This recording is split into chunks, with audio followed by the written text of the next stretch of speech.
Hi, this is Cocktails and Canvas and I'm going to show you how to paint a picture for the perfect summer's evening. We're going to start by using a nice deep navy blue with quite a large brush, and we're going to use our standard sort of technique, which is almost like a cross hatching. And the idea is that we want to cover this bottom part of the canvas with this nice rich navy blue.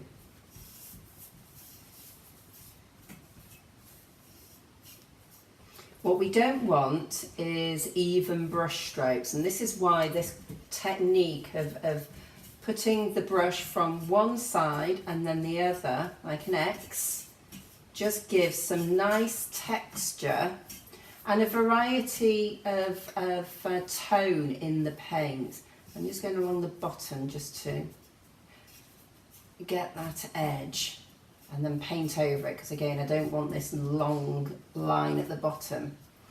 Right, don't forget the sides of your canvas either, because when your picture is on the wall we don't want to be seeing nasty tatty edges. Okay, so we're going to bring our brush strokes a little bit higher before we introduce some white. By this stage, you can see your brush is actually becoming quite empty of paint.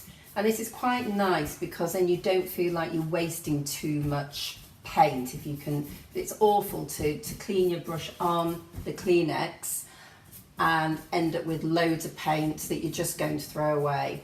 So with our now virtually empty brush, we're going to scoop up a nice bit of white, and we're going to introduce this in the same technique to the top edge of this blue. And this is sort of creating a nice pale blue now, and we're mixing this paint as this colour as we paint, and we can just sort of blend that down a little bit.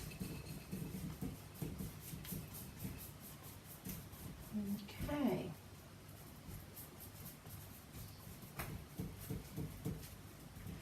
What we don't want is a very severe line here where we've changed the tone of our colour. So if we go work up and work down, it helps to bring some of the navy up into the pale colour and some of the white down. So as you can see, I'm sort of coming from down here up here. You see how the navy is coming up here and the white's coming down here. So you get a nice mixture of colours. We're going to carry on up the canvas now. Now what we're going to do is introduce this nice sort of teal sort of blue into this picture, but I'm not going to put this directly onto the canvas. I'm going to mix this on my palette. So we're going to get this a bit of this colour, this nice pale blue, and we're going to get some white and mix it together until it's quite pale. This colour is quite a warm blue, which will introduce some nice warmth to the painting, because blue can be quite a cold colour and we don't want that. So we're now bringing this colour into play as we go further up the picture.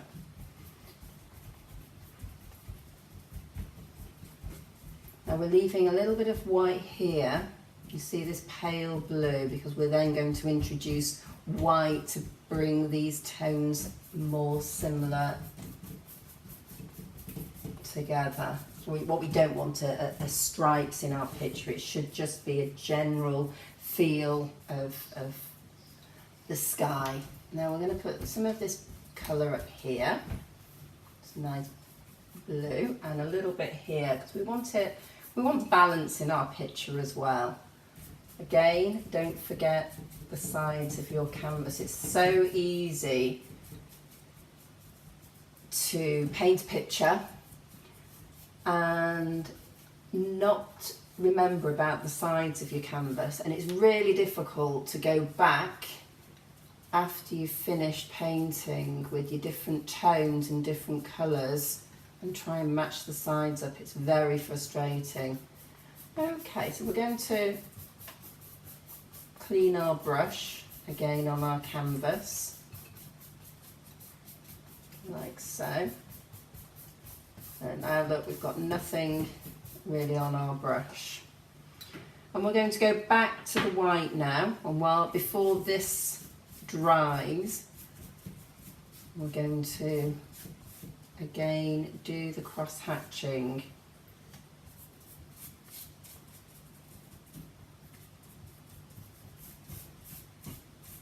And we're bringing all these tones together now. If you want, you can get a little bit of the blue, the dark blue, the navy blue, and just dot it around just to introduce the darker colour higher into the picture.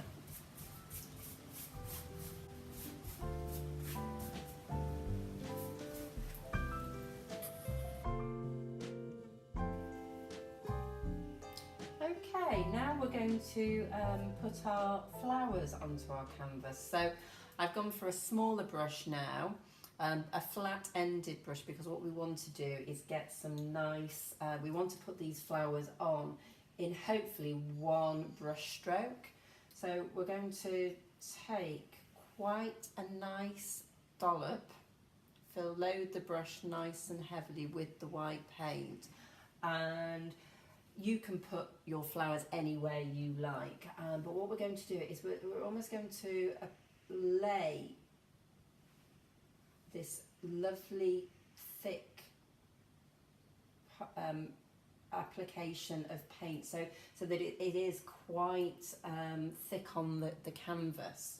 And after that we'll get another scoop, so every application is just one petal.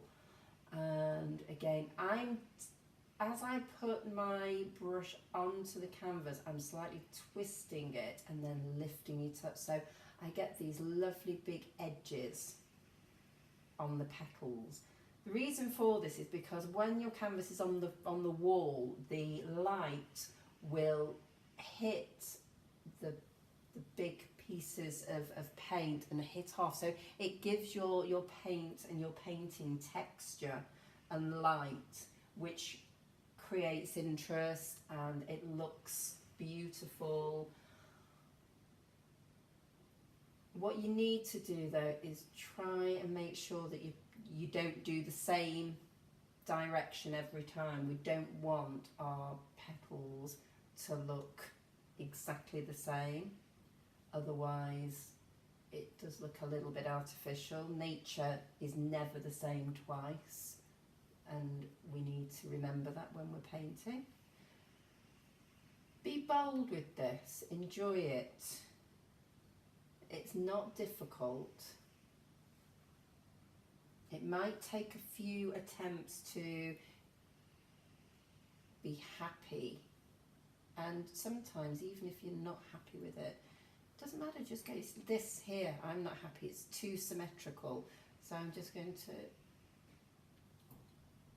take another application. I'm actually going to put one there, just to try and make things not even. Okay, so we've got 4 flowers. What's quite nice is if you do want just off the page a little bit, off the canvas.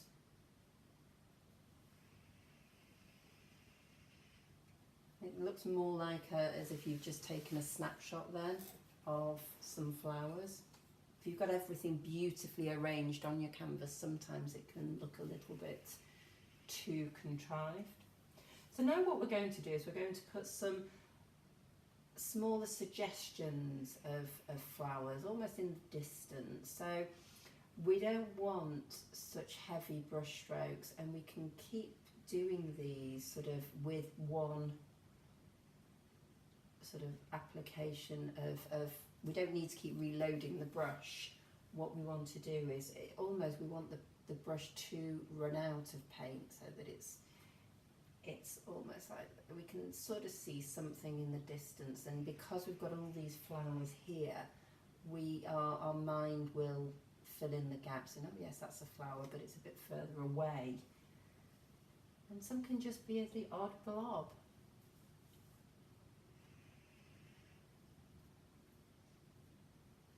Again, just try your best to make it not too symmetrical. And if you when you look at it, you go, oh, they are a bit too symmetrical, change it. Add another petal.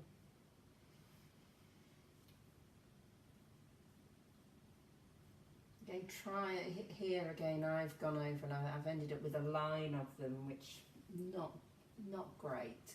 So what I'm going to do is try and make this one a bit higher. If all else fails and you're really not happy with it, you can always get some blue paint and go over it.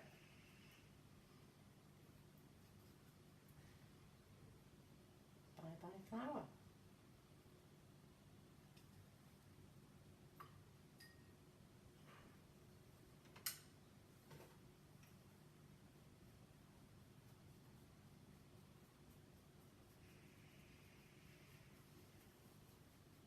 There we go, never existed. Alright, so when you've done enough flowers and you're quite happy with how many you've got, I want you to take a more pointed brush, and we're going to now put a few dots. These can be quite just using the tip of your brush, or you can use more of the edge so you get more of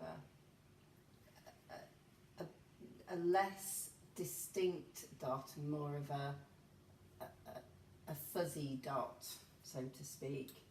And again, just put a few random ones. And it just, in like 3 or 4 in a line, it's giving us it's giving our eye something else to look at, and our mind everybody will decide it's something different. They'll think it's some other flowers, it might be some other type of flower. Again, it's creating interest. Right, so those are our flowers, and what we now need to do is make sure that these have time to dry a little bit. They're not going to be completely dry for a good few hours, but we do want it to get a little bit of solidity so that we don't disrupt the structure of our flowers too much. Okay, so now we're going to go back to our pointy brush, and we're going to make a nice orange for the middle of our flowers. So we always do, when we're mixing colours, we always add the darker colour to the paler colour. If you do it the other way round, you'll end up mixing forever and wasting lots of paint. So we're starting with our pale yellow, and we're going to introduce a small amount of red. Always better to introduce a smaller amount. It's always easier to add more dark colour to the pale rather than the other way around. You won't believe how much pale colour, whether it's white or yellow, or it takes to dilute the darker tones. It's always best to do it this way around. Okay, so again, this is your colour, your painting, your flowers. So you decide how dark and orange you want your centres of your flowers. Now, I'm liking the tone of that orange, but for me, I think that's a bit too dark. So I'm now going to introduce a little bit of white to it, just to make it a paler version of that tone. that's a nice peachy orange, much more gentle colour. Okay, and we're simply just going to scoop a bit of this paint up and apply it to the middle of our flowers. Now where I've got rather a large dollop of white there, I'm actually going to put the centre there.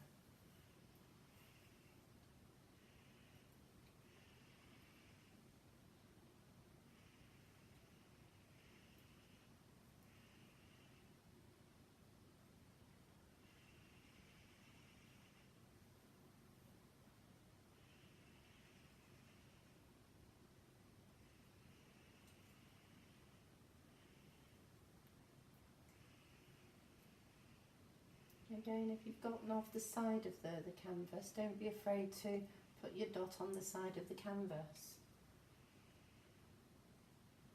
All your flowers don't need them either. Don't worry if you've decided that, you know, I'm not going to put any dots on these because they're a little bit more of a suggestion that there's a flower there. We don't need all the details.